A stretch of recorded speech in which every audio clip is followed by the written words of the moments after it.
someone should have said, stop it, stop. Are you effing kidding me? And they should have dropped that F-bomb, right? I mean, they should have just, this is the debate. This may be the only chance people have to see the difference. Well, another big story coming out of last night was not just the debate and what happens as we just broke it down, but it was also the media's reaction to the debate. Here's a quick flavor of what happened. There is no doubt in my mind, however Governor Wallace did in terms of sincerity, that Vance won this debate. Does Governor Wallace have a problem with the truth? No. They were talking at one point, Vance wanted to correct something about how Haitians got into this country. And he was right. And the moderators wouldn't let him correct it. It's very interesting. But at the beginning, the two issues driving the campaign right now are Harris has a big deficit on the economy. Harris has a big deficit on immigration. And Republicans were happy tonight and Democrats a little bit nervous that on those two issues, Vance carried it. J.D. Vance is much more experienced at this, at public speaking, at defending himself, at pivoting. It's the audacity. I agree with you that we're in year 9 and no one knows how to cover the audacity. Mm-hmm. The audacity is that someone should have said, stop it, stop. Are you effing kidding me? And they should have dropped that F-bomb, right? I mean, they should have just, this is the debate. This may be the only chance people have to see the difference. That's just glorious. I mean, you just inject that into my veins, especially coming from Nicolle Wallace. Can we break this down here for a minute? That first one, I don't know if you caught it because of the size of the screen there. That's Geraldo Rivera. Geraldo Rivera there on Dan Abrams' show on News. There is no doubt in my mind, however Governor Wallace did in terms of sincerity, that Vance won this debate. I do love that he says, listen, Tim Walz at least was sincere. He was super sincere when he was lying about his own record and Kamala Harris's record. I mean, give this to Tim Walz. When he lies, he's real sincere about it. But when again, Geraldo Rivera, no doubt in his mind, J.D. Vance wins.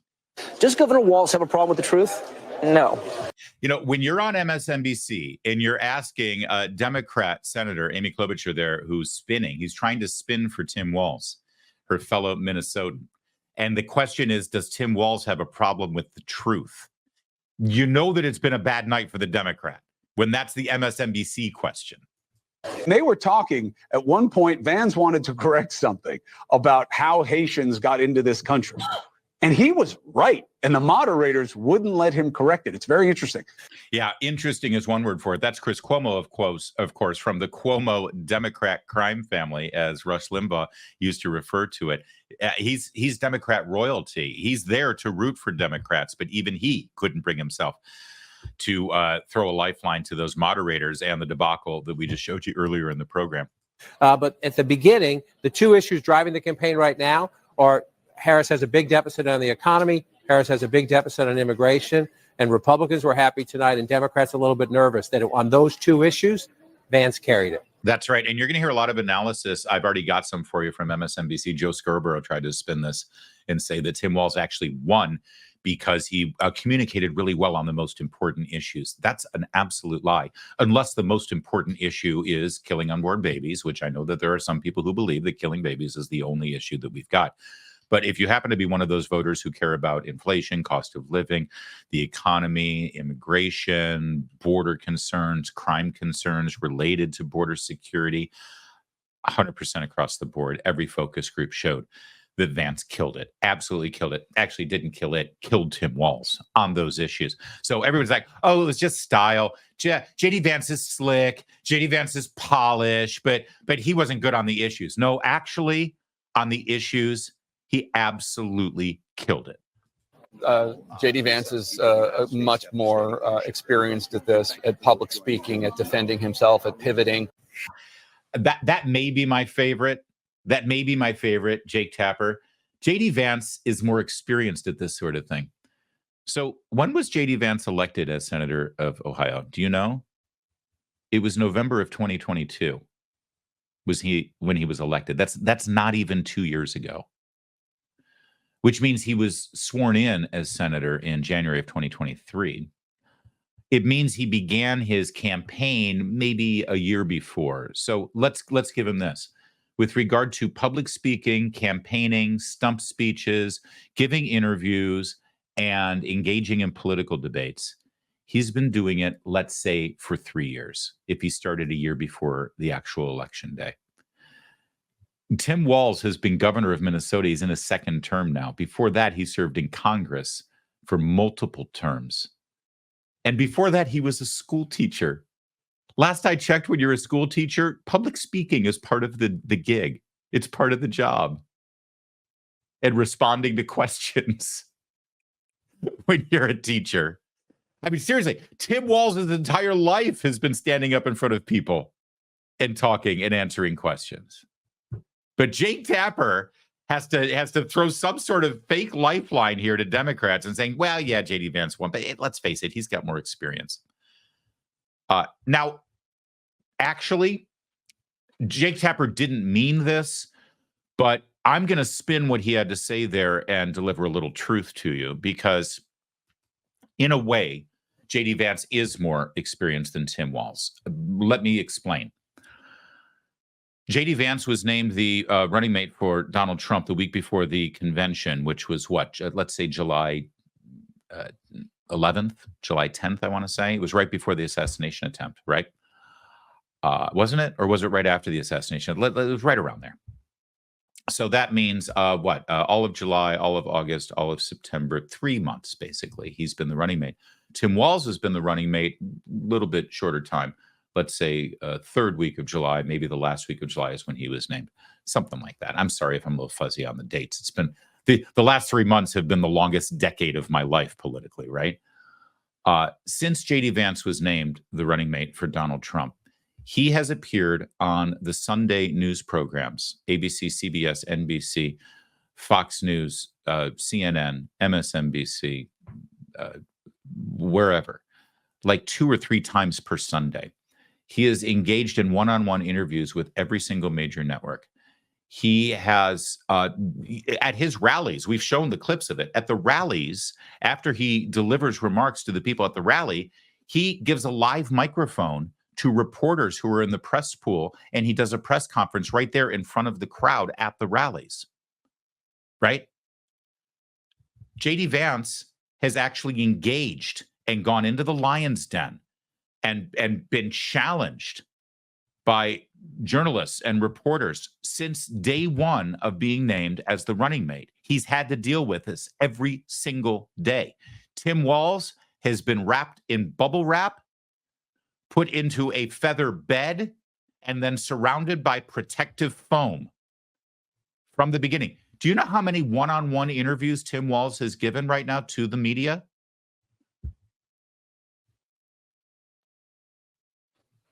Zero. He gave one interview with Kamala Harris by his side to Dana Bash, and that was it. So in a way, I guess Jake Tapper is right. He does have more experience. Over the course of the last 2 or 3 months, he's actually done this, and Tim Walz hasn't. And the media has let them get away with it. I think it's fair to say Tim Walz we will not see him again in any kind of setting where he's answering questions, whether it's a debate or an interview, not until after the election. Meanwhile, I do want to spend a little moment on this one because this may be the best. Nicolle Wallace, former Republican, she was the one who handled Sarah Palin and all of the comms and PR and press for Sarah Palin when she was the vice presidential nominee. So she really knows how to do her stuff. She's been rewarded for her efforts with a primetime show on MSNBC. It's the audacity. I agree with you that we're in year 9 and no one knows how to cover the audacity. Mm-hmm. The audacity is that someone should have said, stop it, stop. Are you effing kidding me? And they should have dropped that F-bomb, right? I mean, they should have just.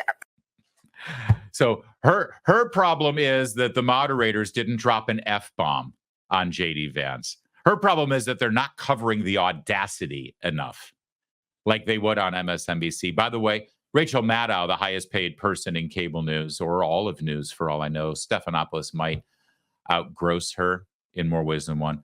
I do like her reaction. She's supposed to be the grown-up on the panel. And look what she does, Rachel Maddow does, when Nicolle Wallace suggests that they actually say the F word at the debate to J.D. Vance. Stop it, stop. Stop. Are you effing kidding me? And they should have dropped that F-bomb, right? I mean, they should have just. Yeah, she smiles and nods along. Rachel Maddow's down with it. Absolutely. More Rachel Maddow in a moment, but a little bit Nicolle Wallace here. By the way, this woman, Simone Sanders, this is all you need to know about MSNBC and NBC News and how the media works. Before this job, she worked for Kamala Harris's comms team in the vice president's press office. She only lasted about a year, though, because Kamala Harris lost 98% of the people who's worked with her over the last 3.5 years. But she worked for Kamala Harris. Before that, she worked for Bernie Sanders. It's good to be a Democrat in politics, isn't it? You work for a politician, you leave, you get a job getting paid 7 figures, sitting on a panel on cable news to continue your job of helping the candidate. She's probably more helpful to Kamala Harris here than she was when she worked in the vice presidential press office. It's the audacity. The audacity. That's the audacity again. I thought we had another clip of them. All right. Let's move on to this one. Again, the media reaction. ABC News. This is Lindsay Davis. She may look familiar. She was the co-moderator of the last debacle of a political debate. That was the presidential debate on ABC News, 100% in the tank. She's there for the Democrats. She'll do whatever she can to carry their water, except last night when the truth was just too hard to avoid. It kind of reminded me of the June 27th debate when Kamala Harris that night said of Joe Biden, it was a slow start, but a strong finish. And that's how I felt that Tim Walz kind of did tonight. You know, to use Tim Walz's own words, I mean, a lot about this debate tonight was weird. There were uncomfortable, cringy moments. But overall, I think my takeaway was something that Reince Priebus said on the outset, which was that J.D. Vance needed to come away as that humble, likable guy from Hillbilly Elegy. It seemed like he did perhaps get some points in that. Okay, so a couple of things here. Tim Walz, to steal a word from Tim Walz, tonight seemed weird. Yeah, you know what was weird about it? You're not used to a Republican commanding the stage like that with gusto. That was probably weird to you. It was probably weird to you that Tim Walz was a bumbling, stumbling sweat act that couldn't put 2 sentences together. That was weird to you. You saw the man for who he was. But the very beginning of this, I think, was really telling. It kind of reminded me of the June 27th debate when Kamala Harris that night. First of all, when you're comparing Tim Walz's performance to Joe Biden's performance in the last debate, already you got some issues. Okay. But then what did she say? Kamala Harris said that night. Said of Joe Biden, it was a slow start, but a strong finish. And that's how I felt that Tim Walz kind of. There you go. He had a slow start, but he had a strong finish, and he's going to do just as well as Joe Biden did in that June 21st debate. Wait a second. Didn't that end Joe Biden's political career? Okay. Thanks, Lindsay. Anyone else want to chime in on this debate performance? Let's check out CNN. I think we shouldn't lose track. I think even in the civility of the fact that J.D. Vance came to this debate to land a bunch of punches. And he did. He landed a lot of punches in between all the niceties and all of that. And the thing that really stood out to me was that Tim Walz did not seem prepared for it. Yeah, that actually is probably the best analysis that I've seen. The last part, Tim Walz didn't seem prepared. He wasn't prepared. Let's not forget Pete Buttigieg was doing all of that late night, burning the midnight oil debate prep with Tim Walz as he was portraying J.D. Vance. I don't know. Maybe they got distracted. Maybe they started watching, the Great British Bake Off together instead of actually, hitting the books. I don't know. But clearly the debate prep didn't work there with Pete Buttigieg. But the first part of it as well, very important, because a lot of people are saying, well, J.D. Vance was just slick and he was disarming and he was charming, and he was all of those things. He was disarming. He was actually quite complimentary. He was very good at saying, you know what, Tim and I agree on this, except I disagree with him on this. That's such a strong thing to do when you're debating somebody. It's so effective and it's so powerful, and it's a breath of fresh air right now in American politics. But don't lose sight of the fact that he did bring a hammer. It was a velvet hammer, but it was a hammer, and he pounded home some important issues and scored big time with them. And he did it with that charming, affable sort of approach that, well, is impossible to rebut unless you're an incredibly skilled politician. And Tim Walz isn't. See, the other problem with Tim Walz here in all of this that nobody wants to point out is that when you're a Democrat in Minnesota, you are very rarely asked to deliver. You're very rarely asked to be good. You don't have to show much political skill when you're a Democrat in Minnesota. The deck is stacked in your favor. The media is going to help you out. And generally speaking, it's a solid blue state. You're going to, unless you're a complete and total buffoon, you're going to win. The same thing in California with Kamala Harris, by the way. There's no competition. So you get your Tim Walzes. All right, this is the clip I wanted to get to. Back to Nicolle Wallace. Now, earlier we showed you the clip. And if you missed this, go ahead and check the clips here at Town Hall Media, because it's part of today's show.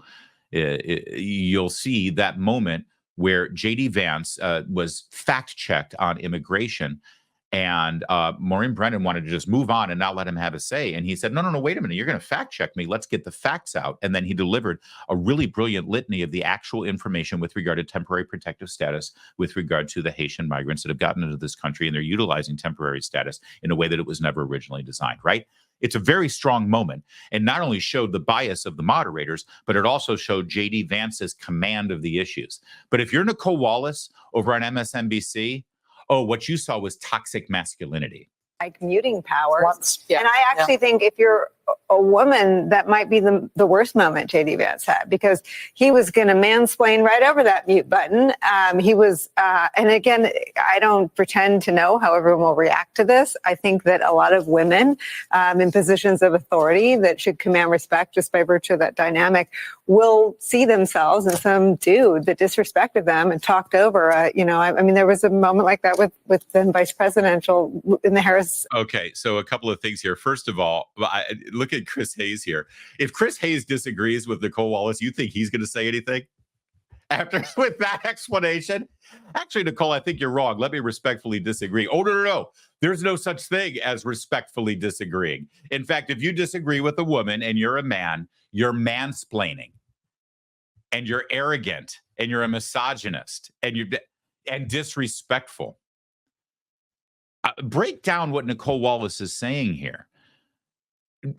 By the sheer nature of the moderators being women, they deserve absolute and total respect, and you're not allowed to disagree with them or talk over them or do anything just because they're women. I mean, you know what?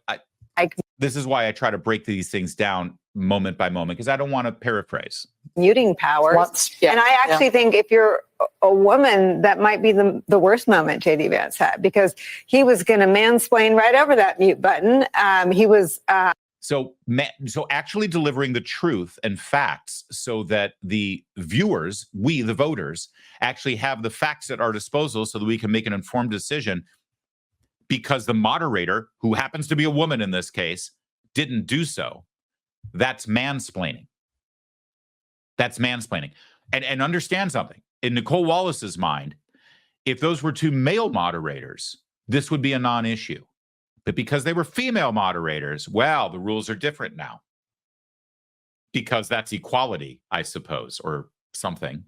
But wait. And again, I don't pretend to know how everyone will react to this. I think that a lot of women in positions of authority that should command respect just by virtue of that dynamic. Women in positions of authority that should command respect just because of that dynamic.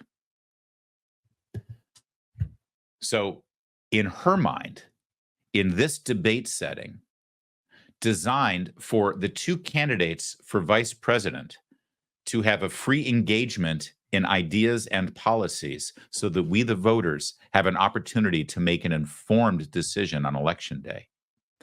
That the power dynamic is that the two female moderators are the ones who command authority and deserve respect, not the two politicians that are actually the showcase and feature of this event. That just by the sheer nature of having the authority of moderator, you must do what they say, no questions asked, even and especially when they're wrong. See, it doesn't matter that J.D. Vance was right. It doesn't matter that J.D. Vance had the facts. It doesn't matter that J.D. Vance was well within his rights to properly inform the audience of this issue. No. Being right is completely irrelevant. The only thing that matters is that a woman is talking, and a woman said, no more talking, and you kept talking. And in her mind, that's the takeaway from that exchange. And boy, oh boy, all I can say is I am saying prayers tonight for Mr. Wallace. Because if that's the attitude you come home to every night, sir, you're a better man than I, or something. The vice presidential candidates debate wraps up at CBS News headquarters in New York City. You see the candidates there being joined by their wives, Usha Vance and Gwen Walls. A cordial debate between these two men. I wouldn't describe them as evenly matched because they are so different. So different in style and so different on substance. Very interested to hear from the spin room, to hear from all of my colleagues here, to get to all of the analysis that we're going to get to. I think the big picture takeaway from this is that one of these candidates is much slicker than the other, is a much more practiced kind of professional debate style speaker, and the other candidate won. Wow. So if you're Rachel Maddow and you're giving your instant, in the moment, the debate just ended, and now I'm going to communicate to my viewers what my takeaway was, the big picture, as she put it. One of them's very practiced, very slick, very well, experienced with debates, which of course I've already explained how that's a lie. But the other one won. So in her mind, her immediate takeaway is Tim Walz won. Now you may be scratching your head. You may go, oh, well, here we've got some out-of-the-box analysis. Here, I can't wait to hear Rachel Maddow explain how Tim Walz won this debate.